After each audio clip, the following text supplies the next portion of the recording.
You're listening to the My Simplified Life podcast, and this is episode number 327. Welcome to the My Simplified Life podcast, a place where you will learn that your past and even your present don't define your future. Regardless of what stage of life you're in, I want you to feel inspired and encouraged to pursue your dreams, simplify your life, and start taking action. I'm your host, Michelle Glogovac, author of How to Get On Podcasts, the podcast matchmaker, and CEO and founder of the MLG Collective. I'm excited to share the stories and life lessons of changemakers and authors with you while taking you on my own journey. This is My Simplified Life. Hi, Michelle. Hey, Steph. How are you? Oh, it's another week.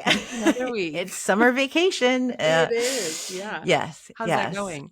Oh, it's going. Good. Yeah. A lot of not doing much in the mornings for them, and I work, and we're trying to all read as a family. We've joined the summer reading challenge with the library, so Nice. everyone has to dictate to me what their minutes of reading are every day, Nice. and I Excellent. log them for prizes. I love that. What kind of prizes? I'm not sure. There's they have different based on age prizes, and then Yeah. there's grand prizes to go to the soccer match, the Nice. Major League Soccer match, That's and awesome. stuff like that. So we've never won, Yeah. but it incentivizes the whole family to read. Yeah, I love that. I think that's great. I Yeah. think there's nothing better than summer reading. And we've talked about our summer reads, but as a kid, just relaxing and reading your book, I feel it's the best. But that was also me as a child. That's not how my boys feel. My boys Same. do not feel that way. They would rather relax on Roblox, which I'm not a fan of. So Yeah. That one is not allowed in the house. Yeah. That one I'm like, no, because I don't trust people. no, So, absolutely not. No, super scary. Anyway, but yes. Yeah. So we were talking about a really interesting topic last week we were kind of getting on the subject of, literary recommendations and influencing.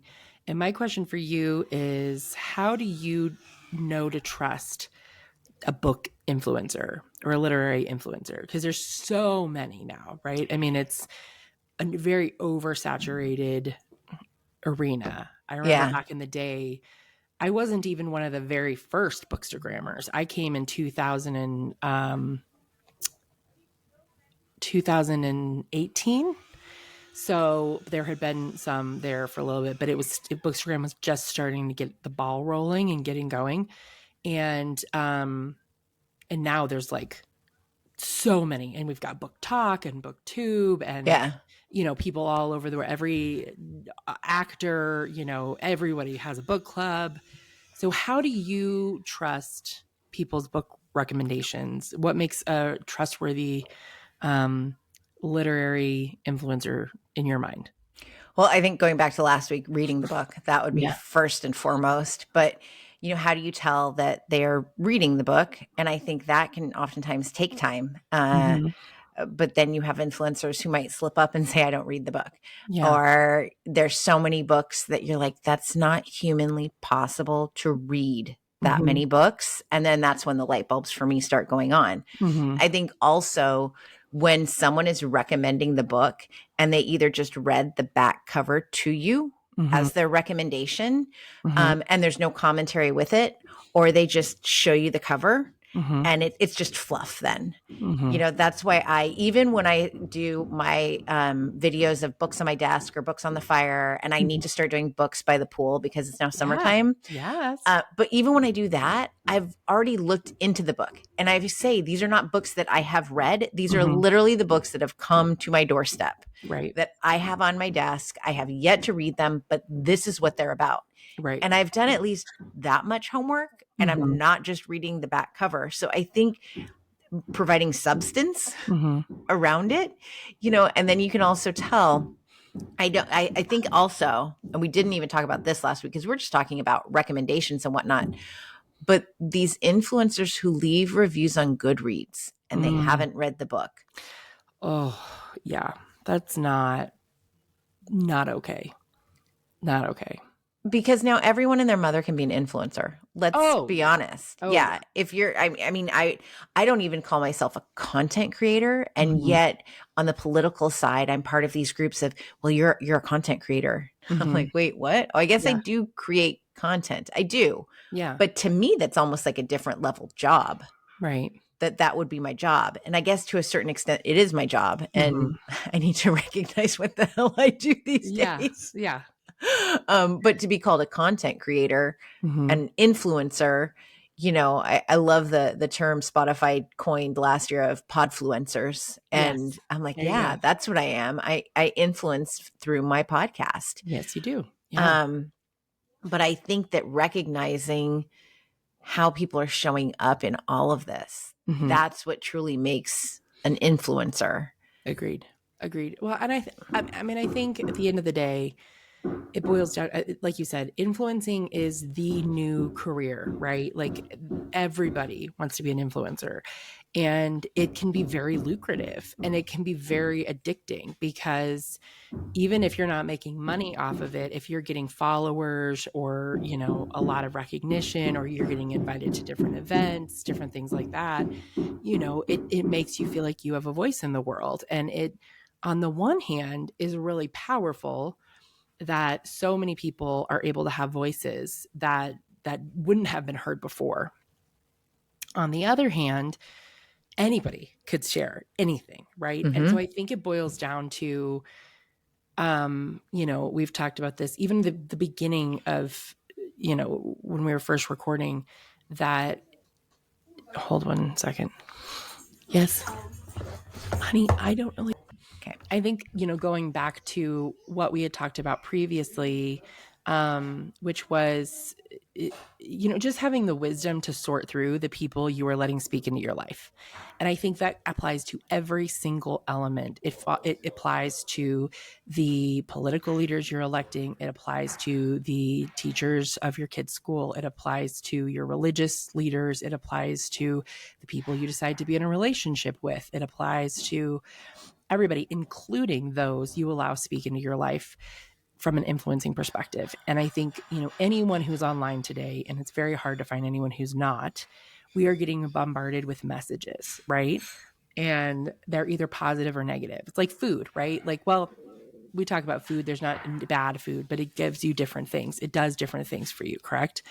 Well, I think influencing can be similar, but I do think there is toxic influencing. And I think that there are people out there who can communicate something that's not accurate to who they really are. And I think that's something you're always going to run into in social media. Like the whole thing is based on seeming like somebody that most of the time maybe you're not. Mm-hmm. And I think that we would think in terms of book influencing that wouldn't happen, but it does bleed into every area. I mean, book people are not sheltered or saved from greed or wanting to be popular or, wanting their name out there, wanting to grow their brand. And so I think at the end of the day, you need to find the people you can trust. And I think the best way to kind of do that is look at more than just who they are, what you're seeing online in terms of, I mean, look at several of their posts, like watch how they act in different circumstances and watch how they show up in the world. And then also, read the books that they're recommending. And if you don't like the books they're recommending, then just don't, take those recommendations anymore. I mean, that's kind of basic, but I would say, look at all aspects. Now, it's hard when there's certain people like me, if you don't really see very much of me, right? Like you don't really see how I show up in the world. So it's hard for people to know, hey, she actually reads all of these books, unless I tell you, hey, I'm actually reading all of these books. Mm-hmm. But I think taking the time to actually read the posts, because oftentimes, like I always try to make sure I'm saying whether it's a book review or like if I have, or if it's just like a book feature, like if I'm just like featuring it. Now, I don't do very many book features anymore. The majority of the things I'm talking about, I have read, and it's like, I'll put like a little blurb about what I think, and then maybe the description of the book, just kind of depending on how I want to present the post. But I think that taking the time to actually read their content, see how they're showing up in the world. And, I think like in anything in life, we need to utilize discernment on, hey, we're not just going to trust you because you're a big name, or we're not just going to go along with what you say because you seem popular, or you've got articles here or here or here. And then it begs the question, are those who don't have those kind of connections, do their voices matter in the book space? And I would say, 110% yes. Because when a big influencer who may end up getting proven to be not quite as genuine as you thought, or they may not actually read the books, or they may have a totally different agenda, what you're going to want to look for is somebody that you can trust. And I think that people who are online sharing the books they love, whether it's their career, whether they're a librarian, whether they're a teacher, whether they create pie art, whether they do podcasts, whether they just, this is just their hobby, and they just tell you like, hey, I just read this. I think those are the people you want to look for, someone you can trust. And so I think it just is another example of, like you've been saying, how do you want to show up in the world? And showing up as someone with integrity is going to matter far more than all the brand deals in the world, or all the big, sponsored posts, or, why grow a brand that doesn't have solid roots, right? Like, you don't want to, because that tree is going to topple. And so I would rather grow like a tiny little shrub. If it meant, I don't know how deep shrub roots get. I'm not a gardener, so I don't even know. But I would rather grow a smaller plant that had solid roots than a giant oak that's going to fall over and kill somebody one day. Because at the end of the day, if you don't have integrity as your base, someone will get hurt. And that is the dangerous part of when everyone has access to a microphone. Everyone can get their voice out there. If your heart is not one of integrity and focusing on the why of why you're doing this, and we can all get distracted, right? You've got to put your blinders on, and you got to focus on why you're doing this. And you have to show up in an authentic way for you. I don't care if that's only reading the steamiest romances out there, or if it's only reading sci-fi, or if it's only reading political, nonfiction memoirs. You show up how you want to show up in the world, what's authentic to you, because your voice matters. And that will have such a far-reaching impact. And that impact is going to last a lot longer, because you have genuine roots that are going to stand the test of time, versus someone who's just trying to grow. And then the first hurricane comes by, and it's like everyone gets, smushed by your giant tree. And that's not what anyone wants. I love that so much. That was the most perfect analogy ever. I was like, yes, take me to church stuff. I just made that up. But I mean, I really do believe that. I think that that's what it looks like, and I was sharing with you last week how, sorry, I just talk so much here back in one of my TED Talks, last week, how I had to recenter myself, because it gets so easy to get distracted. At the end of the day, being online can feel so competitive. You're like, oh, this person got invited to this, or this person got to do this, and I didn't get to do this. Or maybe I'm losing a relationship here. And you have to recenter and say, how am I showing up in this world? And is it something I'm proud of? And if it's something I'm proud of, then at the end of the day, you can know what you're doing is worth it.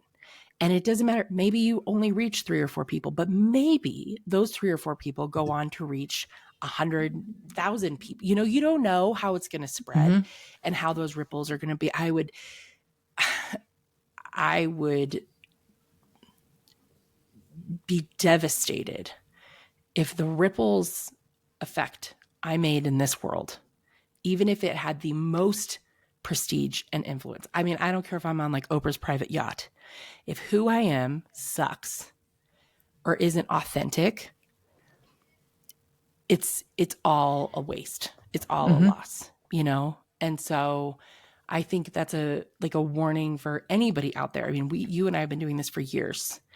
And for anybody out there who's wanting to start sharing their voice online, or anybody who is out there sharing their voice online, you know, make sure your roots are one of integrity, that you are showing up in an honest way in this space, and not claiming to read books you don't read, or promoting things just because you got paid to, or, you know, those kind of things. I mean, I'll say it again.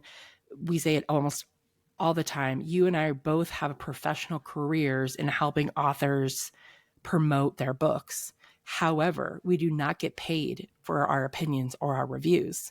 We get paid to, I mean, you are the podcast matchmaker. You set them up on a podcast tour. You help them with their online web design and all sorts of things like that, their media kits.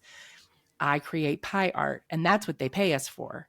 Right. The actual review and opinions about the book are our own. And I think that's an important line to keep, you know, in check. And reiterating. Yeah. Yes. Yeah. And I think, to go back to your point of, if you're showing up to just build something to build it, Yes, people will notice. It may take time, but since people are paying attention because you're putting yourself out there so much, it will become noticeable. Yeah. And I don't get invited to events really, like, at all. I don't there believe that was much either. I was last year to one, and I saw the event this year and how absolutely different it was this year versus last year. Because last year it was a total shit event. It was, I was like, well, I went so I could meet other people, but I felt that I was treated really subpar as an author at this event. And this year it was totally flipped around, where it just, each author was given a moment to shine in a spotlight. And I was like, oh, well, at least you learned from last year's event. But you should have figured that one out before you had a room full of authors. So I will say this. I am not an author, but if I was,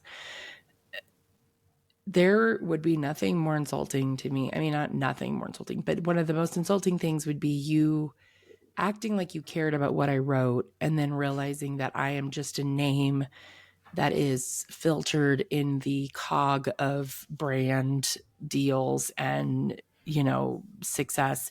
And you didn't actually care, because authors know. They know whether you've read their books or not. They can tell. And they have poured their heart and soul into these books. And the least you can do as someone who is out there is read them, you know? I mean, and we all know the basics, right? If you don't like the book, don't tag the author in the review. Don't hashtag the author in the review. Don't, you know, if you are going to show up and share your honest opinion, that is fine, to make sure that you're not tagging the author. You know, obviously spaces like Goodreads and Amazon, those need to be honest reviews, that and those are places for reviewers to go and say, hey, like, what did people think about this book? But you know, we know the basics of that. But I think claiming to love a book and then never having read it, as an author, that would be so hard for me, because I'd be like, but you don't actually care. Like, what if you actually read it and it really mattered? I don't know. I don't do well with fake stuff. I don't do well showing up in the world in like a fake way. And so it's like, when did I tell you the story about when I cut all my hair off? And it was during when I was really sick, and I had like mild brain damage from the seizures I was having. And I just like was so sick of being at home, and I decided to give myself like an at-home haircut, and it was like bad. I mean, like, some parts were like to the scalp. Like, I like went into like a fugue state. I should never be allowed to cut my own hair. It was not good. And my mom's like, I'm going to take you to Tony and Guy. We're going to get this like all fixed. You know, it's going to be okay. I mean, I was like in my 20s, but I was like really sick. And I had all these like, she's like, do you have a story for like what you're going to tell them about, like, you know? And no, like, and I showed up and I was just like, I did it myself. I did it. I did this. And like, they were like, okay. I mean, you're in your 20s, like you're not 3. But I couldn't show up and be like, oh, well, a toddler attacked my hair while I was sleeping. Like like there could have been things they said, but I just couldn't do it. I couldn't bring myself, because I'm like, you need to know what happened, and so I think I would feel so icky showing up in the world and just being like, oh yes, I'm, like when you read the books about like all like, or even the stories of like the political world where it's all like handshakes and like who and I'll do this if you do this and I'll do this if you do this. We're so sick of that. All of us are. I mean, we're so sick of it.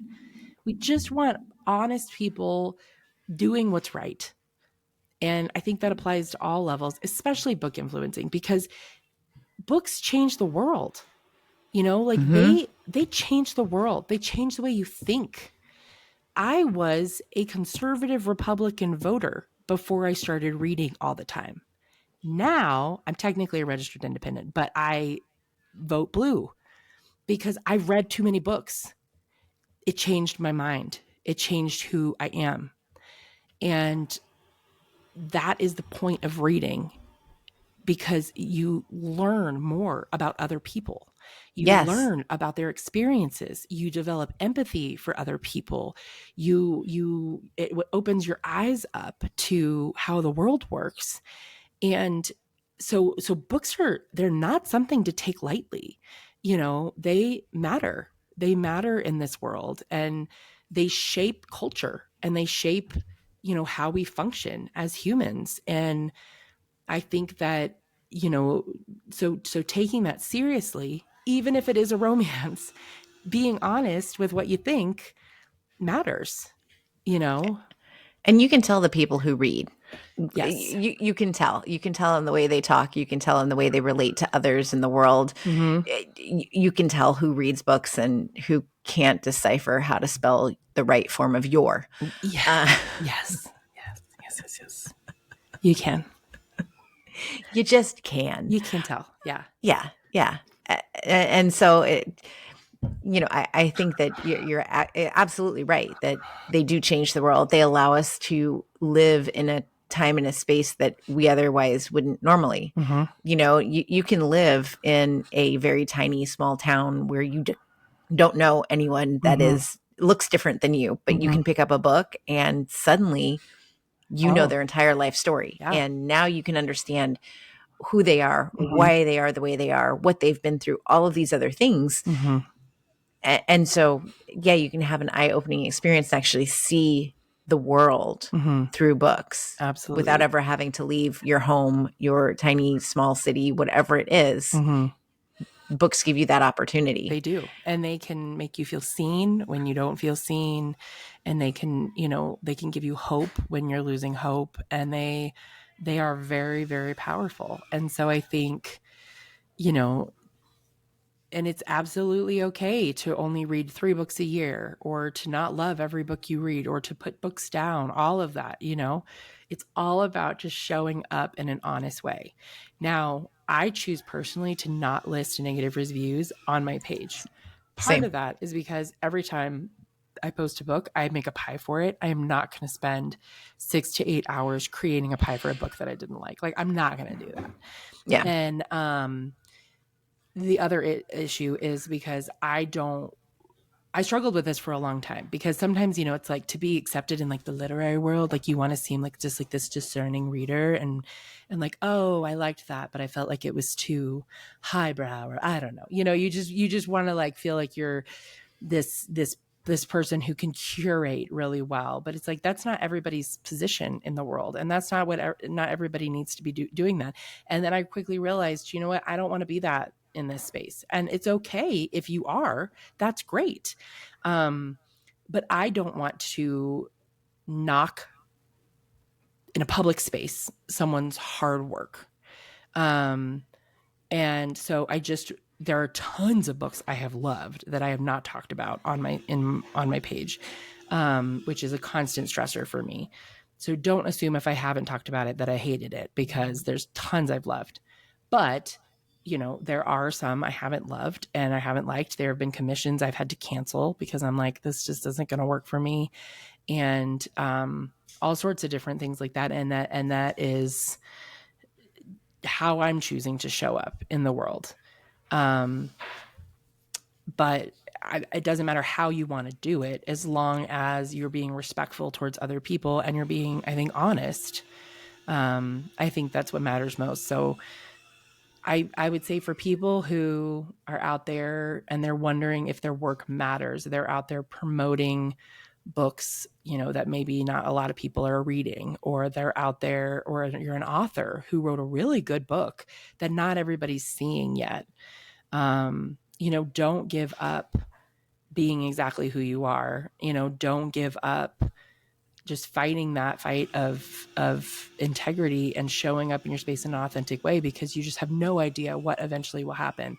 And my hope is people like you and me and other people, all the really other, just the good people out there who are trying to change the world for the better, are going to be the loudest voices in the room eventually, all of us together, maybe not one specific voice monopolizing the whole space, but a bunch of little voices saying, hey, this matters, or hey, this matters, or hey, this changed my life. This changed my life, and I don't know if that makes any sense, but it does. And I think that if you want to be a book influencer, and I'm using the air quotes because we can all be one, share what you like. Exactly. Years ago, when I started my blog, I wrote wine reviews. Nice. And somebody asked my husband, like, oh, I didn't know she had such a discerning palate.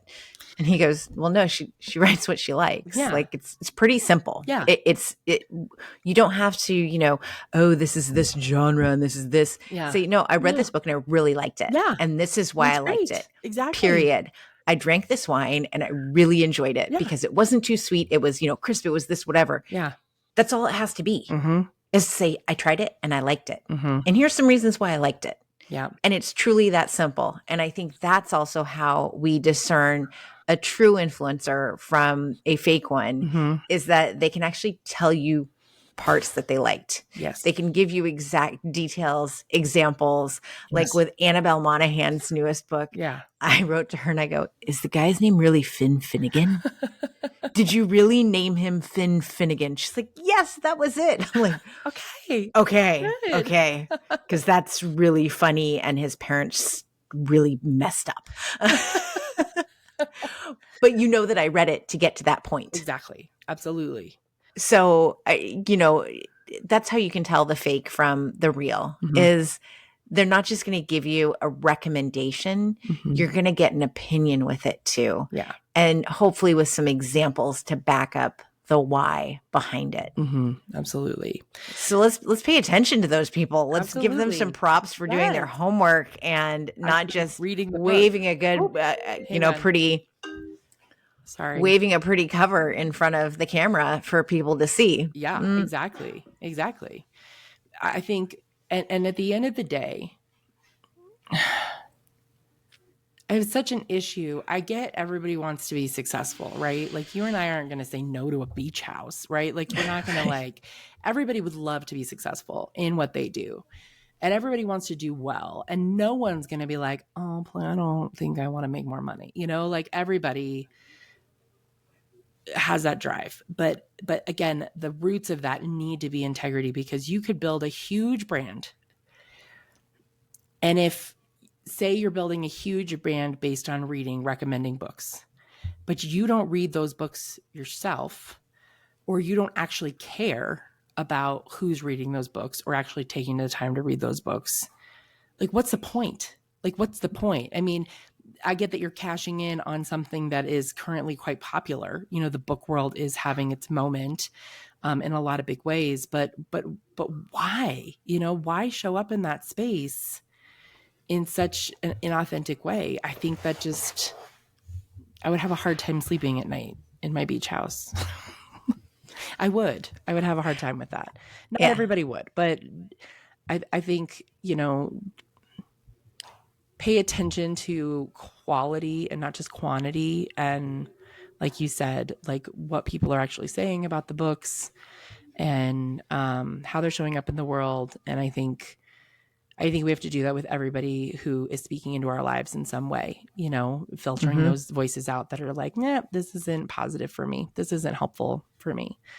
And for authors out there who may not be getting picked to be on certain lists or may not be getting picked to be featured by certain people, please know that it has far less to do with the quality of your work and versus someone's name, just, than the connections people have. I think at the end of the day, publishing is a business. And what we don't see is how much money is being exchanged or connections are being, made to promote certain books. And that's why littler influencers like you and me and all of these wonderful people who are out there just genuinely being like, I love this book, or this book is really transformative. And you specifically, Michelle, just helping authors get their voices out there on different podcasts and, helping them get their website set up and just helping them show up in the world in a certain space matters so much. Because when people get sick of all the politics behind which books are ending up where and which books are being promoted and which books aren't, and when authors are discouraged, they're going to look to someone like you who will take what they've done and take their work. And you're going to say, hey, I've read this, it matters. And I'm going to help you get a space in this world. And I think that is so incredibly valuable because we need, those people that you can trust are showing up in an authentic way. I mean, I love that I could say to people, hey, you want help promoting your book? My friend Michelle is, if she likes it, she will genuinely be a huge ally for you, a huge ally. And I think that's what we need more and more of, because as capitalism takes over everything, greed takes over everything, pride takes over everything. People at the end of the day are selfish and want their names in lights. And we need people that are showing up authentically and saying, hey, I'm going to give you a voice, or I'm going to care. I'm not doing this because it's going to put my name out there in a big way. I'm doing this because what you do matters. Your work matters. And I think, sadly, the people who yell the loudest or get their voices heard the most tend to be not always the most authentic. And that is really frustrating. Yeah.